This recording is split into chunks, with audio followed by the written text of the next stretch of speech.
Alrighty guys, welcome back to another video on my RM250. In this video we're going to be sorting out the suspension on the bike. So I've got the front forks here on the bench. So I'm getting these stripped down so the upper fork tubes can be sent off for anodizing. As you can see, of the roost chips and scratches and whatnot all over the fork tubes.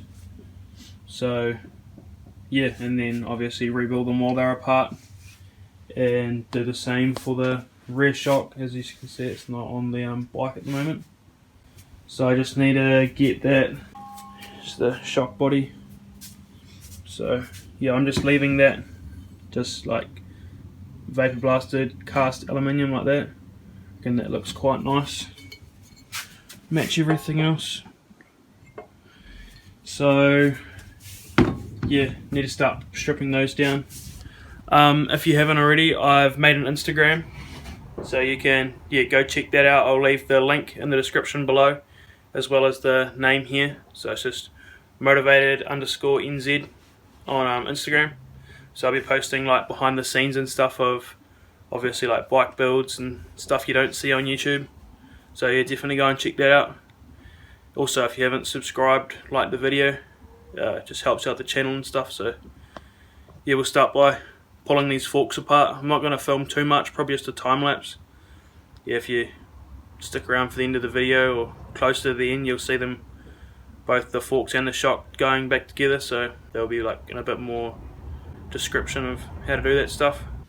Alrighty, so I've just got the soft jaws in the vise and the fork secured in there, not too tight but enough to hold it. So just need to crack the top cap loose, and then we can drain the oil out, and then need to pop the dust cap and seal out from there, and then there's a circlip in there, and yeah, take the obviously the whole dampening rod and all that out. So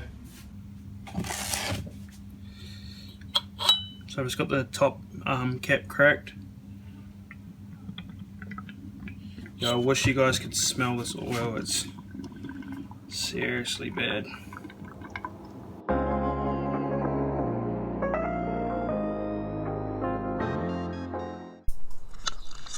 Alright guys, so I'm waiting for the upper fork tubes to get back from anodizing.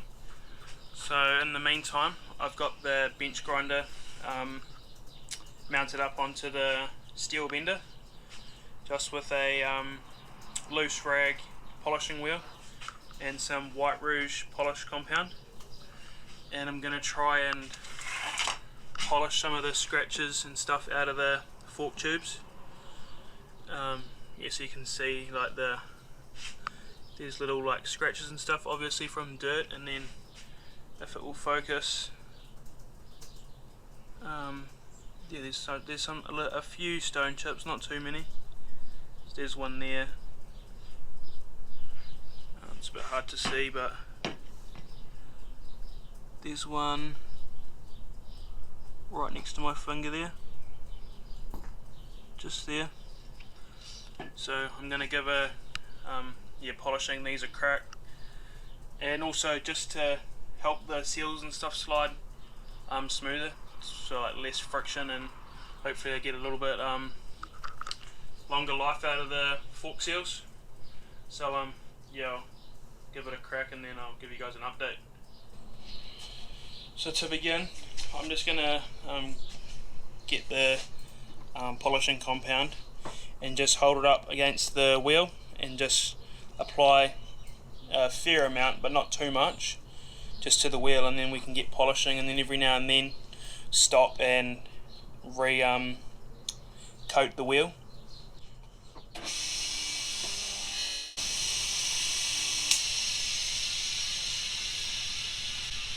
Like so, and then yeah, we can start polishing the fork tube.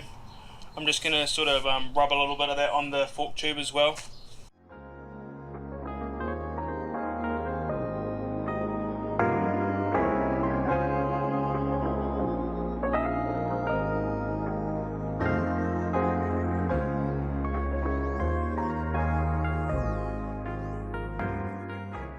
Just got finished up with one of the fork legs.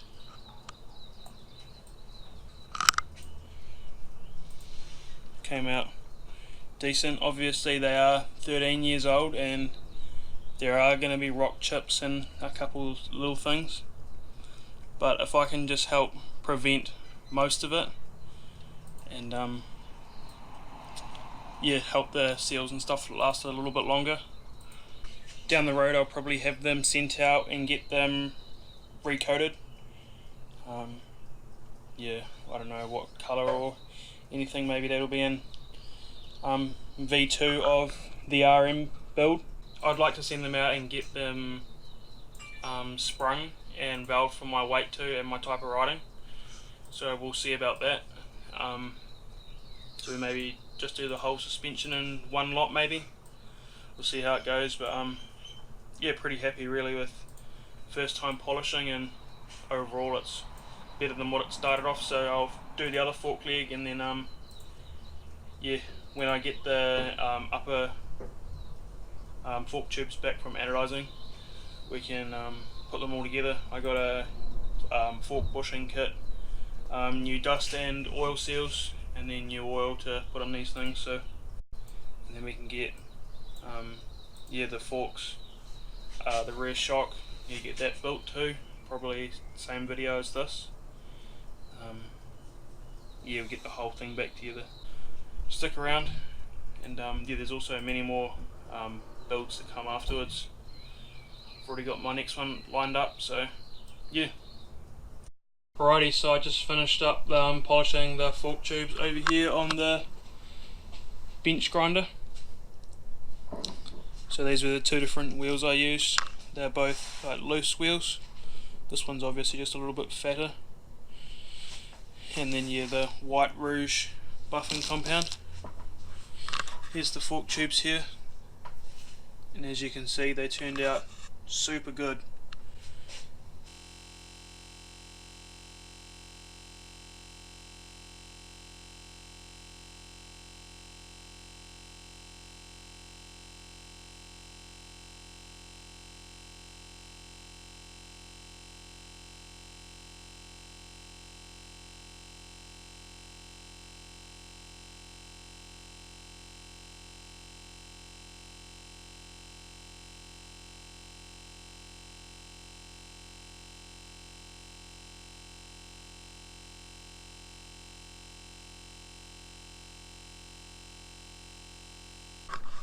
So I'm going to go get some chrome polish now and just go over the whole thing and make sure there's none of that compound or anything left on there, and yeah, make sure they're totally clean and as polished as they can. And then yeah, as soon as I get those upper fork tubes back, I'm putting them together. Yeah, so yeah, obviously it'll be like a 30 seconds for you guys, but yeah, I'll pick up the camera again once they come in, so you'll see that. Alright guys, so I finally got the anodized parts back, and I just want to give you a quick look at the upper fork tubes before we get rebuilding them. So in I think it was part 11, I gave you guys an update on obviously what the parts looked like and what I was doing with them. So I had them vapor blasted and yeah, had them re-anodized, and I've got them back today. So yeah, I'll give you a look at them now. Right, so there they are. If you have a close-up look, if you guys remember that scratch there from where the brake line had been rubbing, it was like, you could see it, but hold on, so there where the brake line had been rubbing, it didn't dye properly.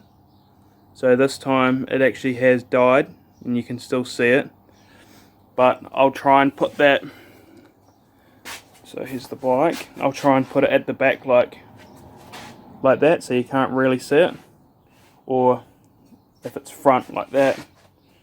So there's a scratch there. If I put it in like that, it'll be behind the front number plate, so you won't actually see it. And then aside from that, there's still little like corrosion marks and stuff. but at least it's actually coloured it, so from a distance you're not actually going to see it. So I'm pretty happy with that. Now yeah, and from the vapor blasting it must have like changed the, I don't know what, like well, it's changed the colour of the anodizing, so it's done something to the part, which isn't a bad thing. This is more like the factory RM colour, where before it was quite orange. I wasn't really fussed either way. Yeah, so they look good, and I'm excited to get them together and see what they look like over here on the RM. Here we have all the parts needed to rebuild the front forks. We have 5-weight fork oil, so it's the same weight as stock, and then a fork bushing kit, so it comes with all the circlips, O-rings, and then the bushings that go over here on the lower fork tubes, and then dust and oil seals. So I'll jump to a time lapse of putting them together.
Alrighty, so now I've installed the bushes and seals to both forks now. So we need to fill up the dampeners with 193 milliliters of fork oil, and then we can bleed them out, and then we can install them into the tubes, and then top up the rest with the oil, and then yeah, we can finish the forks up. So I was just using this measuring cup, filled it up with 193 mils of fork oil, and just poured it into the dampener assembly. And now I need to install the compression adjuster into the sub tank here, and just gently tighten that down, and then I'll show you how to bleed them. So what I've done is I've put the dampener assembly in the vise like so, and then with the dampener actually fully extended, I filled it up, put the top compression adjuster in, and then from the owner's manual, is what it tells you to do is compress the dampener sitting vertical, which it is 100 mils, so it's about there. So you just want to compress it. So you do that several times. I did about 15-ish, 15 to 20, and then you take it out of the vise. And I just had it sitting in a ice cream container, and you compress it all the way down, so you have this sitting inside the ice cream container on the ground, and you compress the top, so push the top down until the dampener rod is all the way at the bottom here, and that just removes any excess oil, and then you just let it return, and then that's it. So now the dampener rod's bled. It was actually a lot simpler than I thought, so that's good. So I've got the fork assembly now in the vise, and need to slide the fork spring and dampener in there.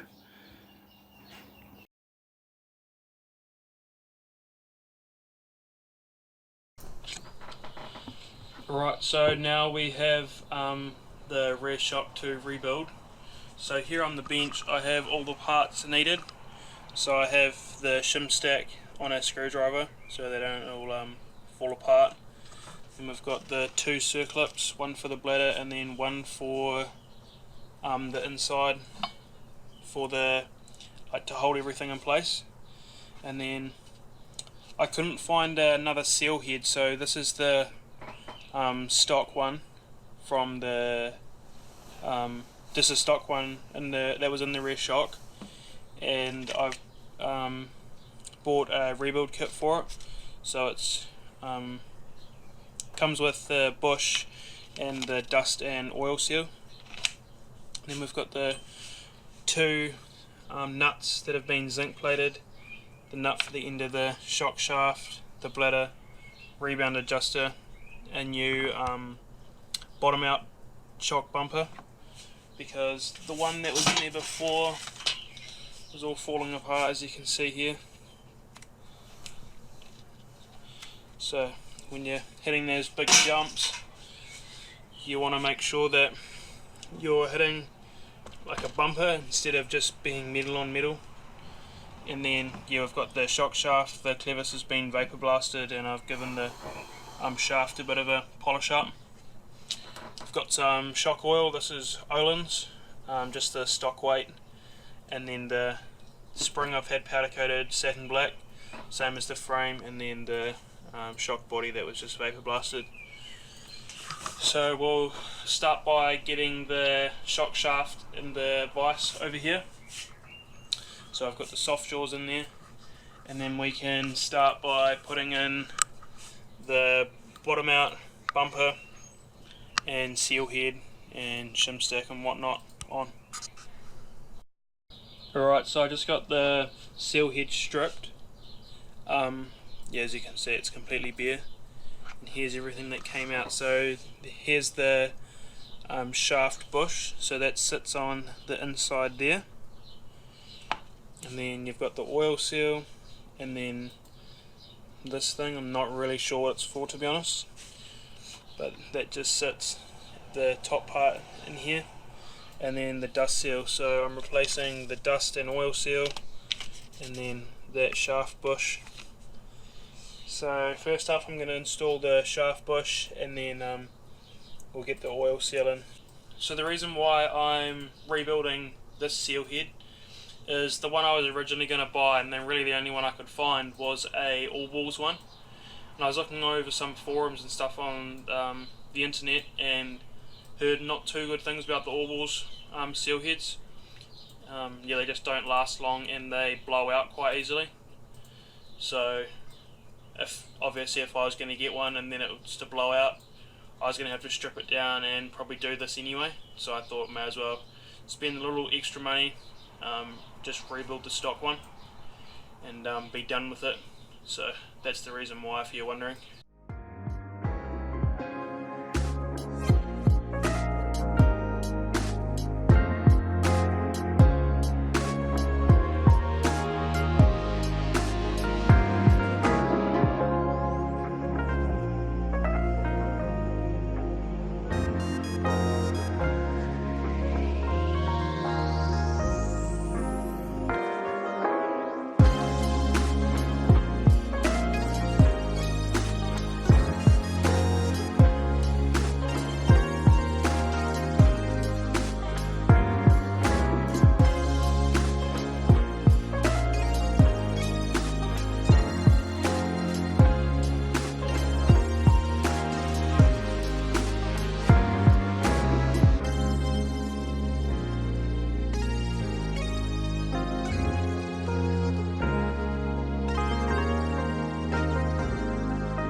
So I hope you guys like that time lapse of building the rear shock for the RM. Now is all I've got to do is install the upper shock bearing and take it to a motor workshop and get them to charge it with nitrogen. So that's what goes in that bladder. As you saw in the time lapse, I just put about 50 pound of pressure into the bladder just to seat it against the circlip. So I'll send that away or drop it off at a dirt bike shop and get them to charge it with nitrogen. So once that's back, we can get it on the bike back here. Yeah, so I'm super happy with the way the forks and shock turned out. That's going to be it for this video. So if you enjoyed, please give it a big thumbs up, subscribe down below, and follow my Instagram just for behind the scenes footage that you don't see on YouTube. So yeah, that's going to wrap up this video. Thanks for watching, and I'll see you guys in the next one.